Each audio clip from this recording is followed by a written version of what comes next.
about all of the really good work that me and my team have been doing for the last, 8 years. And we're positioning ourselves to have access to these leaders who make decisions on our behalf, and we've created and cultivated these relationships, and relationships are maintained through reciprocity, not obligation. And so I think that's one thing that I continue to tell our community. We need to continue to stay engaged. We need to continue to vote. We need to continue to learn how to talk to the people who represent us, so that they can see us more than just a number or a voter, right? That we're people whose lives that matter. We deserve good things too. And so we can fight for those things. And most times it's going to feel like no one is listening, but we have to continue to do that because we love our community and because we're thinking about the future. And Delvita, final thoughts for you. I like to say that, I always want our people to vote and be a participant. That helps us to become at the table. But I'm always telling our young people, get educated, learn to be a good leader and a good speaker. Because when we have educated people sitting at those tables, we're on an equal playing field. And I've seen it firsthand. And we are resilient people. We fought 32 years for water rights case. I said, that's because I always told them, we're going to outlive you guys. We're going to just still be here, still fighting for what's good and what's right. For whatever issue you're fighting for, us Native people, we've been here for so damn long. Where are we going? We're not going anywhere. So we just got to keep at it, become more involved, educate the young folks, get them there to the table to learn to speak good, eloquently, and speak strong. Well, thank you all so much for your time today and your thoughts. It was an amazing conversation, and I'm so glad you were able to join me. Have a good day, everyone. Thank you. April Ignacio is a co-founding member of Indivisible Thana, which works on issues that affect the Thana Author Nation within the state of Arizona. Michelle Spark is the Director of Strategic Initiatives for Get Out the Native Vote in Alaska. Alvida Martinez is a voters' rights activist and the Water Resources Coordinator at the Walker River Paiute Tribe in Nevada. That's all our time on Radio Indigenous. This episode was produced by Kim Casher, Bridget Stringer Holden, Brianna Johnson, and Elena Hutchins Live. You can listen to us streaming live on the CBC Music. Just go to local tab and press play wherever you want. You can also find and follow us wherever you get your podcasts. I'm your favorite cousin, presented your child, coming at you from Winnipeg, Treaty 1 territory. That's it now.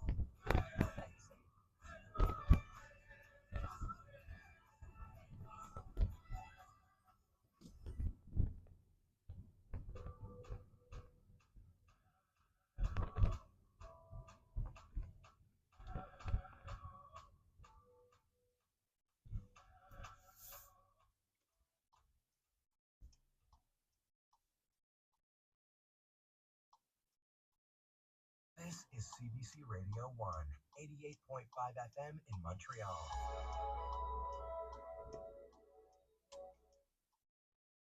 Christine Heron was 15 years old in the spring of 1993 when she disappeared, and in over 30 years there has been no trace of her. I didn't know before the night was over she was dead, though. A story of murder and heartbreak and investigative error. He was 90% sure he was going to be convicted. From CBC Podcasts, I'm David Ridgen, and this is Someone Knows Something, Season 9, The Christine Heron Case. Available now on the CBC Listen app and everywhere you get your podcasts.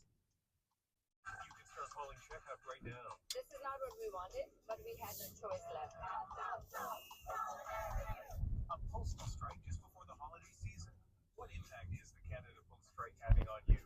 What should be done about it? You can start calling checkup now.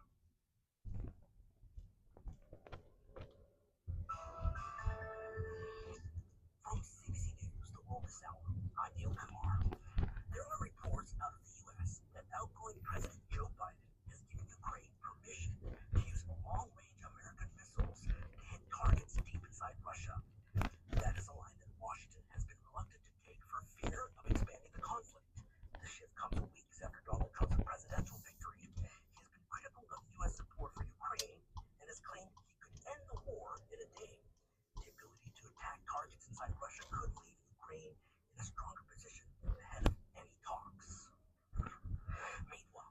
Russia launched a massive air assault on Ukraine overnight.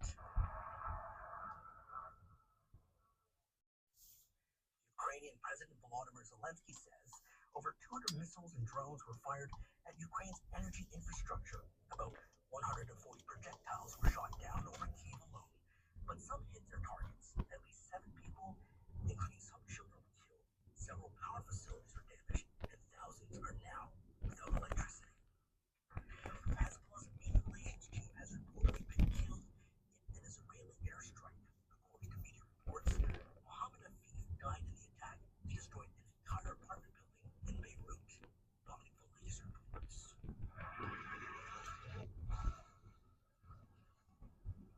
Today's strike on Beirut hit the Ras Al Nabar neighborhood, an area where many people displaced from the southern suburbs by Israeli bombardment have sought refuge. According to media reports, the missile slammed into the offices of the Ba'ath Party. Hezbollah's media chief, Mohammed Afif, was reportedly inside at the time and was killed. Afif recently told reporters Israeli troops have been unable to hold any territory in Lebanon, and that Hezbollah had enough weapons and supplies to fight a long war. Afif was a long-time media advisor to Hezbollah's Secretary General Hassan Nasrallah, who was killed in an Israeli strike on Beirut's southern suburbs last month. The Israeli military has reported on today's strike that it rarely hits senior Hezbollah personnel who do not have clear military roles. Dominic Police for CBC News, Riga, Latvia. Prime Minister Justin Trudeau is in Brazil for a meeting of the G20. Leaders from a mix of developed and developing countries are trying to find common ground on issues ranging from hunger to setting rules of cryptocurrencies. And it comes less than 2 months ahead of Donald Trump's return to the White House. Canada Post workers are continuing their strike for a third day, keeping much of this country's mail delivery service at a standstill right before the holiday season. As Sam Sampson tells us, that has many, including charities, worried. It's the vulnerable people in our neighborhoods that are going to be affected by this. Rachel Fromm works at the Calgary Dream Center, a nonprofit that houses and treats people with addictions. Without the option to mail out donation reminders, she worries they'll see a big drop in revenue this holiday season. There's still digital pieces that can go, but nothing performs quite like direct mail and fundraising. Ottawa says a special mediator is supporting negotiations, but Western University law professor Michael Link doubts that will help, especially since the union wants virtually double what Canada Post is offering for wages. I can't see where a mediator is going to bring that huge gap close enough to be able to get a negotiated collective agreement. Despite the lack of movement, all parties remain at the table. Sam Sampson, CBC News, Edmonton. A BC student nurse was attacked by a man with a knife during a shift at Vancouver General Hospital. She received non-life-threatening injuries, was treated and released. Police arrested a 48-year-old man and then put him back in the care hospital for medical and psychiatric care. Tropical storm Sarah has made landfall in Belize after stalling over Honduras, causing rivers to swell. Forecasters expect heavy rain in Belize, which could cause life-threatening flash flooding and mudslides. And that is your World This Hour. Remember, you can listen to us wherever you get your podcasts. The World This Hour is updated every hour, 7 days a week. For CBC News, I'm Neil Kumar.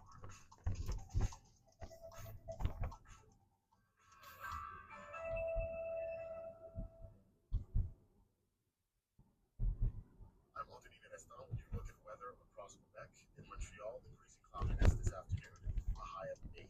Tonight, mainly cloudy for a low of 3. Quebec City, sunny, becoming a mix of sun and cloud this afternoon for a high of 8 degrees. Partly cloudy tonight for a low of -1.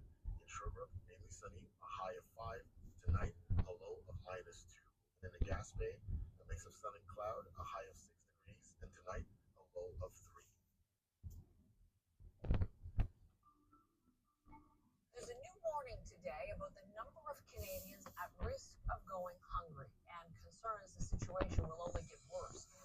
Good evening. With grocery prices skyrocketing over the past few years, more and more people are looking for help to stock their pantries. The majority of Canadians, 51% in fact, say that a family food budget remains, in their words, a challenge. This is now or never. Your Trevor Deneen, I'm Nikki Chiwatili. We don't have time. Food is too expensive. We're just getting right to it, eh? We have to, because the cost of food, it feels like every time I'm in the grocery store, something is higher beyond what I even thought was possible. I agree with you. Most people look forward to the weekends. That's my grocery shopping day, and I dread it because I don't know how much money I'm going to have by the end of my shop. It is so frustrating, and you and I are not the only ones that are angry about it. We swung by a grocery store where there were many shoppers happy to sound off. I just came from the grocery store. Yeah, every time I go in there, it seems the prices go up. It's just ridiculous. I don't know how people survive, to be honest with you. It's ridiculous. You know, I mean, you pay your rent or you buy groceries. You know, it's not good. I like grapes. I don't buy grapes anymore. They find way too expensive. Blueberries, strawberries, raspberries, most fruit. I used to love to buy a steak and cook a steak, but I mean, even just for my boyfriend and I, having a steak dinner is just too expensive now. Certainly, chicken breasts are definitely going up a lot. Cheese, absolutely. The fires on the bill, like I go in and get 20 pounds. You're a baker, it helps. When I'm buying something that doesn't have a very long shelf life, I kind of second guess it. Like, am I going to actually eat this before it goes bad? And I find I'm just not buying as much stuff like dips and all that kind of stuff because it never got eaten. It's just not worth it. Sometimes we'll go to the area if we're going to use it right away where it's 50% off. I'm gonna shop where the bargains are, but try and buy the good stuff. And also, I believe in a vegetable garden. I like to experiment. This year, I grew beets, squash, tomatoes, peppers, that kind of stuff. I mean, I make a lot of my own food, so trimmings for meat, I'll put them in the freezer. Maybe I didn't eat the carrots in time, so I'm going to put them in a bin too, and I'll make a stock. And then I do things like that. Try to economize. You know, you buy in bulk and you look for sales, and you have to eat.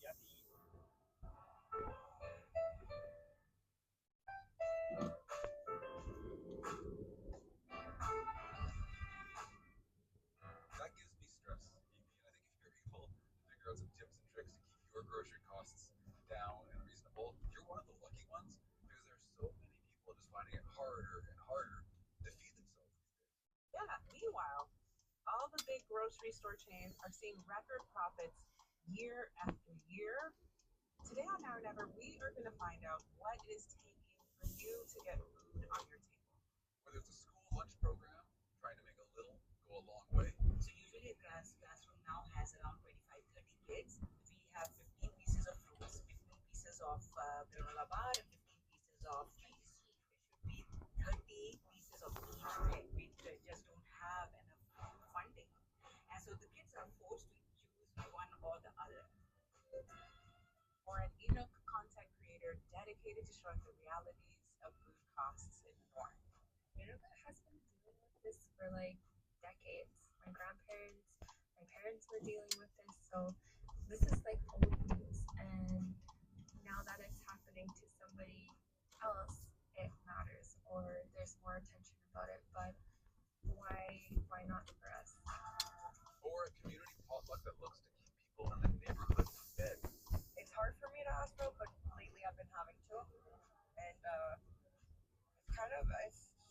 it's humiliating, having to go and ask for help when you're trying to provide for your family, and you want to be that provider, and it's hard.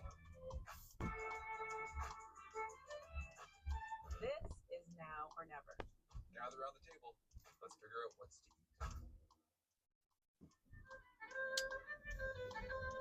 Hello, come on in. Hey, first one here. How's it going? It is Thursday night in Juliana Romantic's home in East End of Toronto, and the klezmer music is blaring, and people are just starting to arrive, carrying potatoes and cans of lentils. I'm just back here chopping celery.